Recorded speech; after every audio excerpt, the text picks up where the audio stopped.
September 12, 1943. 28,000 feet above the industrial heart of Germany. Hauptmann Werner Schröer adjusted his oxygen mask and squinted through the armored glass of his Messerschmitt Bf 109 G6 as massive formations of American bombers droned eastward toward their targets.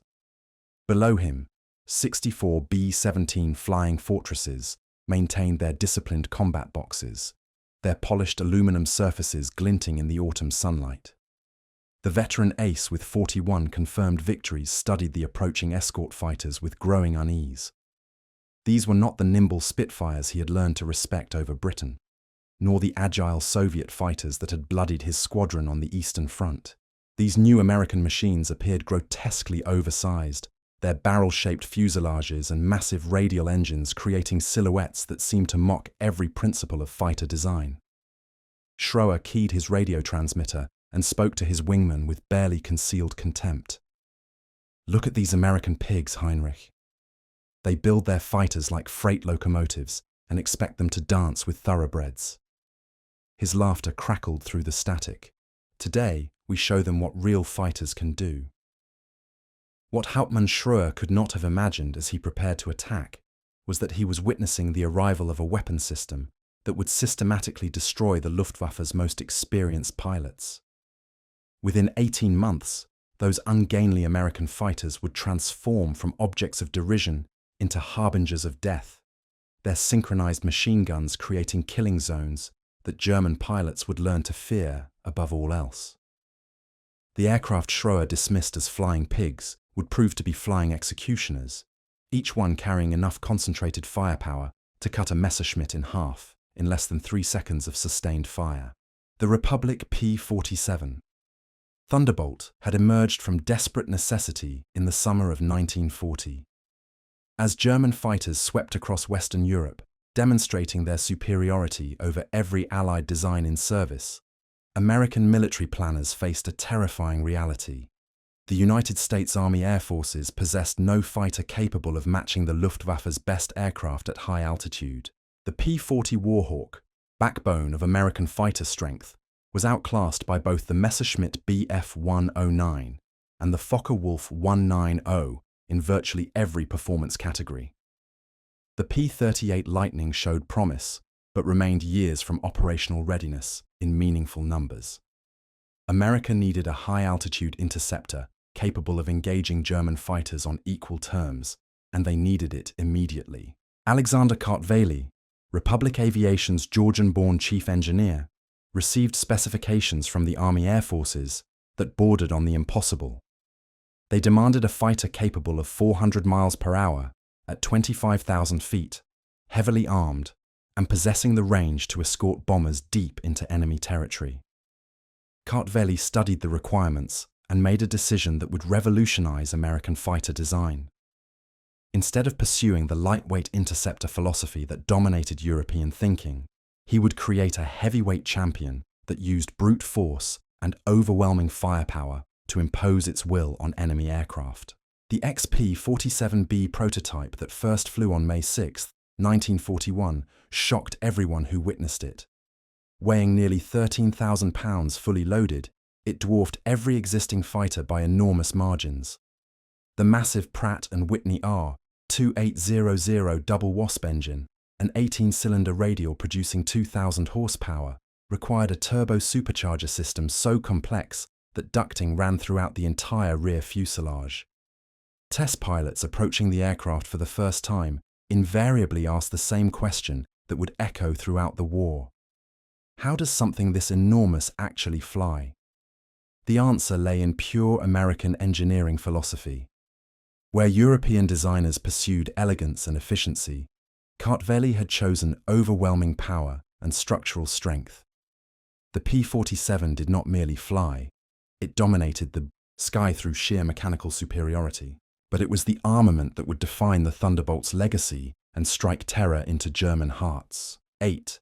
Browning M2 machine guns, each firing .50 caliber ammunition at 750 rounds per minute, created a weapons battery unlike anything previously mounted on a single-engine fighter. The mathematics of destruction were staggering. In a standard 2-second burst, the P-47 fired 200 rounds, weighing nearly 25 pounds of projectiles.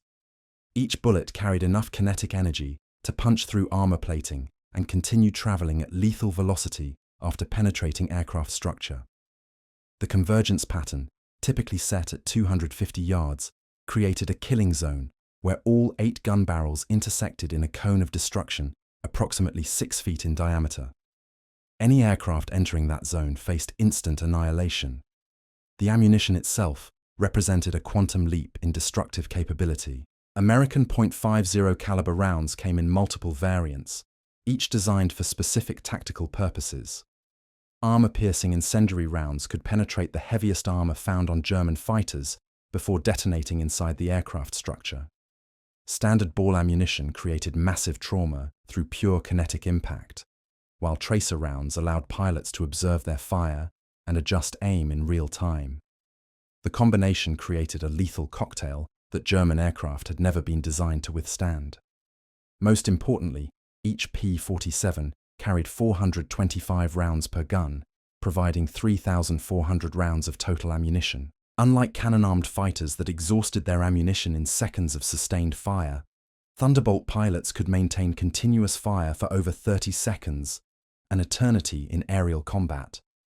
German pilots encountering the P-47 for the first time in the spring of 1943 initially dismissed the threat based purely on visual assessment. The aircraft appeared slow and cumbersome compared to their nimble Messerschmitts and Focke-Wulfs. Early combat reports reflected this confidence, with Luftwaffe pilots describing the American fighters as easy targets that turned like freight trains and climbed like pregnant cows. Oberleutnant Hans Ehlers of Jagdgeschwader I wrote in his combat diary after his first encounter with P-47s over Holland. "The new American fighter is a joke. We can turn inside them, climb away from them, and outmaneuver them at will. Their only advantage is diving speed. But what good is speed when you cannot catch us to use it?" This dismissive attitude would prove catastrophically wrong within months, as American pilots learned to exploit their aircraft's true capabilities. The transformation began when experienced American pilots arrived in Europe and developed tactics specifically designed to maximize the P-47's strengths while avoiding its weaknesses. Major Hubert Zemke, commanding the 56th Fighter Group, discovered the key through painful trial and error. His pilots learned not to engage in traditional dogfights where agility mattered most. Instead, they exploited the Thunderbolt's superior high-altitude performance and devastating firepower through what became known as boom and zoom tactics. P-47 formations would climb to 30,000 feet, higher than most German fighters could operate effectively. When enemy aircraft appeared below, the Americans would roll inverted and dive, reaching speeds that made interception impossible. At the bottom of these dives, traveling at over 400 miles per hour, they would unleash their 8-gun battery in brief but devastating attacks before climbing back to altitude using their excess speed. The first German pilots to experience this new American fighting style reported encounters that defied their understanding of aerial combat. Unteroffizier Klaus Weber of Jagdgeschwader 26 survived an attack over northern France that left him badly shaken. "They came from nowhere, diving faster than anything I had ever seen. The sound of their guns was unlike anything we knew, not the sharp crack of cannon, but a continuous roar like tearing canvas magnified 1,000 times. My wingman's aircraft simply disappeared in a cloud of aluminum fragments and fire. When I looked for the Americans, they were already climbing back to altitude, untouchable."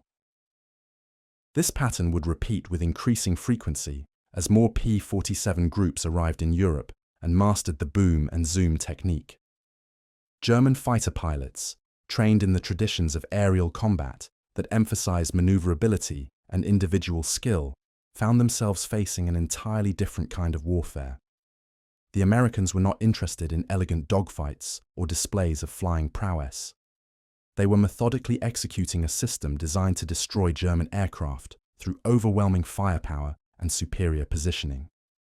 The psychological impact proved as devastating as the physical destruction, as veteran German aces discovered that their hard-won experience and tactical knowledge offered little protection against an enemy that refused to fight on traditional terms.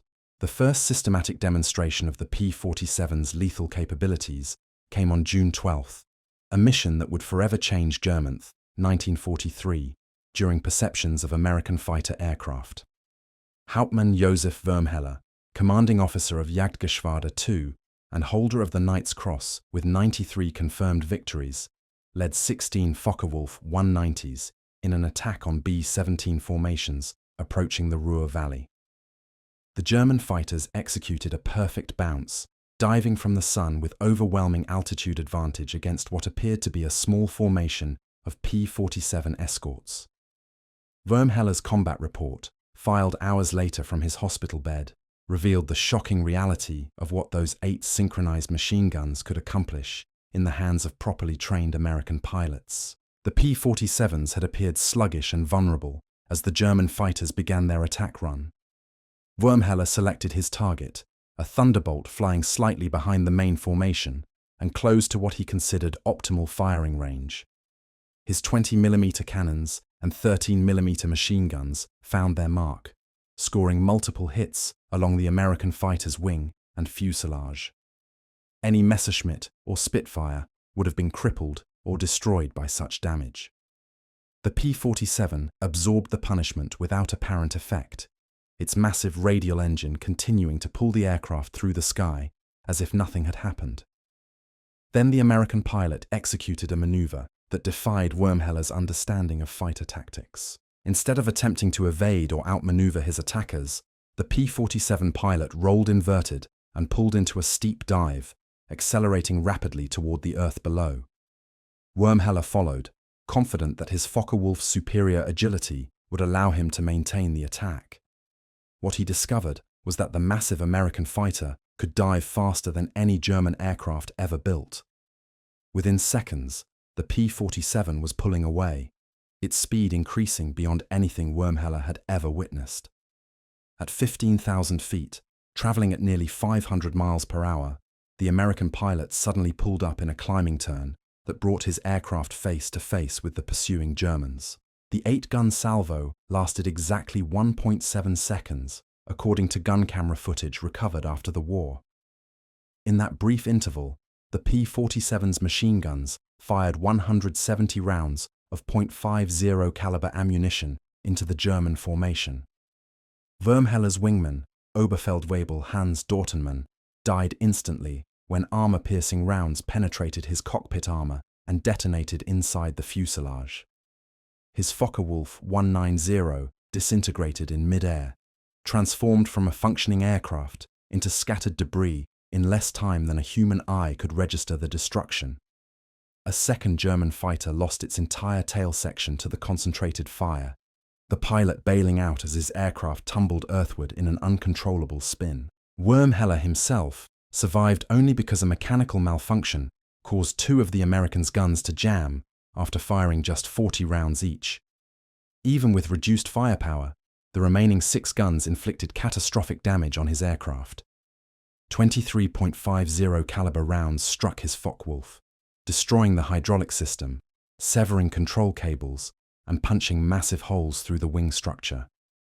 The 1,700 horsepower BMW 801 engine, pride of German aviation engineering, seized completely when armor-piercing rounds penetrated the cylinder heads and detonated inside the combustion chambers.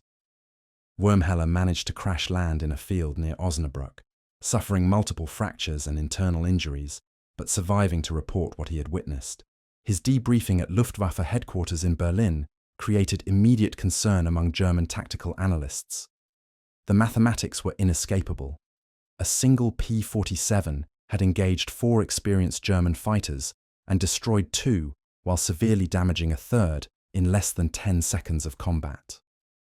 The American pilot had absorbed significant battle damage without apparent degradation in performance, then used superior diving speed to dictate the terms of engagement completely. Most disturbing was the firepower demonstration. German intelligence had known the Americans mounted 8 machine guns, but they had underestimated the destructive capability of synchronized .50 caliber fire. Technical analysis of Wurmheller's damaged aircraft revealed the true extent of American firepower superiority.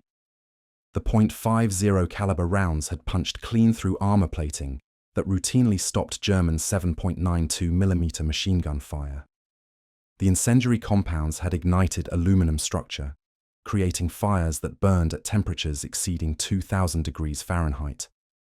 Even more concerning was the discovery that several rounds had completely penetrated the aircraft from one side to the other, maintaining lethal velocity after passing through the entire structure. German fighters had been designed to withstand their own weapons and those of expected opponents. They had never been tested against the concentrated fire of 8 heavy machine guns firing simultaneously. Word of the engagement spread rapidly through Luftwaffe fighter units across Western Europe. Experienced pilots who had faced Spitfires, Hurricanes, and Soviet fighters without particular concern began expressing genuine apprehension about encounters with P-47’s. The Americans were not simply fielding another fighter aircraft. They had created a flying weapons platform that redefined the nature of aerial combat through sheer destructive capability. Traditional fighter pilot skills of aerobatics, marksmanship, and tactical maneuvering became secondary considerations when facing an opponent that could destroy any aircraft with a brief burst of concentrated fire. The psychological warfare aspect of the P-47's guns proved as effective as their physical destruction. German pilots reported hearing the distinctive sound of 8 synchronized .50 caliber machine guns from distances exceeding 2 miles. The deep, rhythmic hammering created by 6,000 rounds per minute of fire became known throughout the Luftwaffe as Roosevelt's typewriter, a sardonic reference to the mechanical precision with which American pilots dispatched German aircraft. Unlike the sharp crack of cannon fire or the higher-pitched chatter of rifle-caliber guns, the P-47's weapons created a sound that penetrated aircraft cockpits and could be felt as much as heard through the airframe structure. Oberst Adolf Galland, general of the fighter arm and one of Germany's most experienced combat pilots, flew against P-47's personally in September 1943 to assess the threat they represented. His encounter over the Dutch coast provided him with first-hand experience of American firepower superiority that would influence Luftwaffe tactics for the remainder of the war. Galland had engaged the American formation with confidence, leading 8 Messerschmitt Bf 109s in what he expected to be a routine interception of bomber escorts. The P-47's refused to engage in traditional fighter combat, instead maintaining altitude and speed advantages that prevented the German fighters from closing to effective range. When Galland finally maneuvered into firing position behind a seemingly isolated P-47, he discovered that American fighter tactics had evolved far beyond simple boom and zoom attacks. The moment he opened fire, 2 additional thunderbolts appeared from different directions, their approach coordinated with precision that suggested extensive training in mutual support techniques. Galland found himself trapped in a crossfire pattern where 3 separate P-47's could bring their combined firepower to bear on his single aircraft. The mathematical advantage was overwhelming. 24 machine guns firing simultaneously created a zone of destruction that no aircraft could survive. Galland's Messerschmitt absorbed 47.50 caliber hits in the 3 seconds before he managed to escape through a combination of desperate maneuvering and pure luck. His aircraft's Daimler-Benz engine continued running despite multiple penetrations of the cooling system, but hydraulic failure forced him to crash land at Gilser-Ryan airfield with his landing gear retracted. Post-flight examination revealed damage that German engineers had never seen before. The .50 caliber rounds had created wound channels through aluminum structure that resembled artillery damage more than machine gun fire.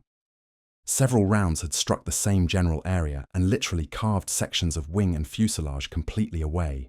Galland's report to Reich Marshal Hermann Göring marked a turning point in German understanding of the American threat. The P-47 was not simply another fighter to be countered through tactical innovation. It represented a fundamental shift in combat capability that German aircraft and tactics were not equipped to address. The combination of speed, altitude performance, structural strength, and overwhelming firepower created an opponent that could engage German fighters on advantageous terms while avoiding disadvantageous combat conditions entirely. Most critically, the 8-gun armament meant that any P-47 that achieved firing position could destroy any German aircraft with a single burst. German fighter pilots began developing new tactical doctrines specifically designed to avoid direct engagement with P-47 formations whenever possible. Standing orders issued in October 1943 instructed Luftwaffe fighters to concentrate on attacking bombers while avoiding combat with Thunderbolt escorts unless absolutely necessary. When engagement became unavoidable, German pilots were instructed to attack only with overwhelming numerical superiority and to disengage immediately after the first attack pass. These defensive measures represented a complete reversal of earlier German tactical philosophy that had emphasized aggressive pursuit of enemy fighters to achieve air superiority. The effectiveness of these new German defensive tactics proved limited when facing American pilots who had mastered the art of exploiting the P-47's unique capabilities. Captain Walter Mahurin of the 56th Fighter Group demonstrated this reality on November 8, 1943, during a bomber escort mission over Münster.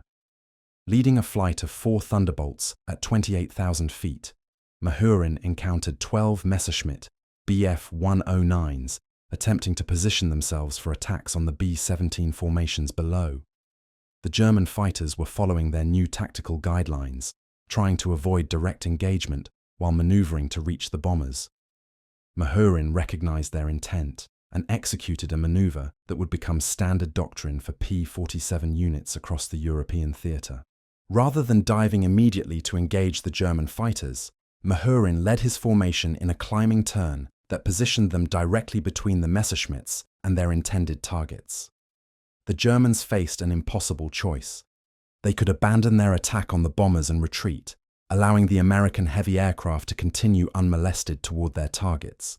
Or they could attempt to fight through the P-47 screen and face the concentrated firepower of 32 synchronized machine guns. The psychological pressure was immense. German pilots knew that engaging the Thunderbolts meant accepting catastrophic losses, but abandoning their primary mission violated every principle of fighter doctrine they had been trained to follow. Hauptmann Friedrich Lang, leading the German formation, made the decision that cost him half his squadron in less than 60 seconds.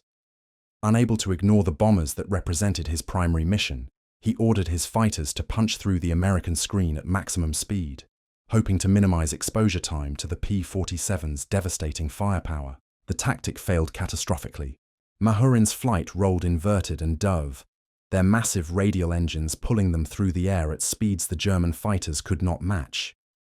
The first P-47 opened fire at 400 yards, its 8 guns creating a wall of lead that the leading Messerschmitt flew directly into.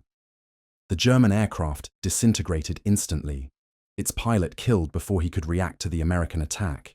The remaining 3 P-47s executed perfect deflection shots as they flashed through the German formation, each American pilot selecting targets and firing precise bursts that lasted no more than 2 seconds each. In that brief interval, 6 more Messerschmitt Bf-10-9s were destroyed or damaged beyond recovery. The concentrated firepower created destruction patterns that German pilots had never experienced. Aircraft did not simply catch fire or lose control when hit by .50 caliber rounds. They came apart in mid-air, their structure unable to withstand the massive kinetic energy transfer of multiple heavy machine gun bullets striking simultaneously. Unteroffizier Werner Hoffmann, one of only 3 German pilots to survive the engagement, described the encounter in terms that revealed how completely American firepower had transformed aerial combat. The P-47s came through us like hammers through glass. There was no time to maneuver, no opportunity to return fire, no chance to evade. You saw the muzzle flashes and knew you were dead unless pure chance saved you. My aircraft took 17 hits in 3 seconds. The Americans were not fighting, they were executing. Their guns turned our fighters into scrap metal and our pilots into statistics. The ammunition expenditure analysis from Mahurin's flight revealed the efficiency of properly employed P-47 firepower. 4 aircraft had destroyed 6 German fighters and damaged 2 others while expending only 1,847 rounds of .50 caliber ammunition. Each German aircraft destroyed had required an average of 308 rounds, a remarkable economy of firepower that demonstrated both the destructive capability of the weapons and the marksmanship skills of American pilots. More importantly, the engagement had been completed in 63 seconds from initial contact to final German aircraft destroyed, proving that P-47 formations could eliminate substantial enemy forces without becoming vulnerable to counterattack. German intelligence services began conducting systematic studies of P-47 combat effectiveness in late 1943, attempting to identify tactical solutions to the growing American threat. The statistics they compiled painted a grim picture of Luftwaffe prospects in continued combat against Thunderbolt formations. Loss rates among German fighters engaging P-47's exceeded 40% per mission, a casualty rate that no air force could sustain indefinitely. More disturbing was the discovery that experienced German pilots were being lost at the same rate as novices when facing American 8-gun firepower. Traditional advantages of combat experience, superior training, and tactical knowledge became irrelevant when aircraft could be destroyed faster than human reflexes could respond. Oberst Hannes Trautloft, commanding Jagdgeschwader 54 on the Eastern Front, was transferred to Western Europe in December 1943, specifically to develop new tactics for countering P-47 formations. His first encounter with Thunderbolts over Bremen provided him with immediate understanding of why German fighter units were suffering unprecedented casualties. Leading 16 Focke-Wulf 190s in an attack on B-24 formations, Trautloft found his squadron intercepted by 8 P-47's that demonstrated tactical coordination unlike anything he had experienced against Soviet fighters. The Americans operated as a single weapon system rather than individual aircraft, their movements precisely choreographed to maximize the effectiveness of their combined firepower. The engagement began when Trautloft's formation attempted to execute a standard head-on attack against the bomber stream. The P-47's positioned themselves to force the German fighters into a killing zone where multiple Thunderbolts could concentrate fire on individual targets. As the Focke-Wulf 190s committed to their attack run, they found themselves flying through intersecting streams of .50 caliber fire from different directions. The crossfire pattern created by the American formation meant that German aircraft faced destruction regardless of their evasive maneuvers. Turning left or right, climbing or diving, simply exposed different aspects of the aircraft to concentrated machine gun fire. Trautloft watched 5 of his most experienced pilots die in the span of 20 seconds. Their aircraft transformed into burning wreckage by the methodical application of American firepower. His own Focke-Wulf absorbed 29.50 caliber hits before he managed to escape through a combination of violent maneuvering and the jamming of 2 guns on the attacking P-47. The damage to his aircraft included complete destruction of the hydraulic system, severing of primary control cables, and penetration of the main fuel tank. Only the Focke-Wulf's robust construction and Trautloft's exceptional piloting skills prevented his aircraft from joining the 5 others that had been shot down. The debriefing session at Luftwaffe headquarters in Berlin revealed the full extent of the tactical revolution that American 8-gun firepower had created. Traditional German fighter tactics, developed through years of successful combat against British and Soviet opponents, proved not merely ineffective, but suicidal when had solved the fundamental problem of fighter employed against P-47 formations. The Americans combat through overwhelming application of force rather than tactical finesse. Their aircraft did not need to outmaneuver German fighters because they could destroy them faster than maneuvering combat could develop. German attempts to counter the P-47 threat through technical innovation proved equally unsuccessful. The Focke-Wulf 190A-6, introduced in early 1944 with additional armor protection and improved armament, offered marginal improvements in survivability against .50 caliber fire. The additional weight degraded flight performance significantly, while providing protection that remained inadequate against concentrated machine gun fire. Test firings conducted at the Rechlin Evaluation Center demonstrated that 8 synchronized .50 caliber guns could penetrate the improved armor at combat ranges, making the weight penalty counterproductive. The P-47 Thunderbolt's 8 synchronized .50 caliber machine guns had accomplished what no amount of tactical innovation or technical superiority could achieve. They had transformed aerial combat from an art requiring skill and finesse into a science of systematic destruction through overwhelming firepower. German aces, who had dominated European skies for years, found themselves reduced to statistics in American gun camera footage. Their experience and expertise rendered meaningless against weapons that killed faster than human reflexes could respond. The thunder of those 8 guns had spoken with mechanical precision across the skies of Europe, and when the sound finally fell silent in May 1945, the Luftwaffe's fighter arm had been destroyed not through clever tactics or superior aircraft, but through the simple mathematics of concentrated American firepower that no German pilot could survive and no amount of courage could overcome.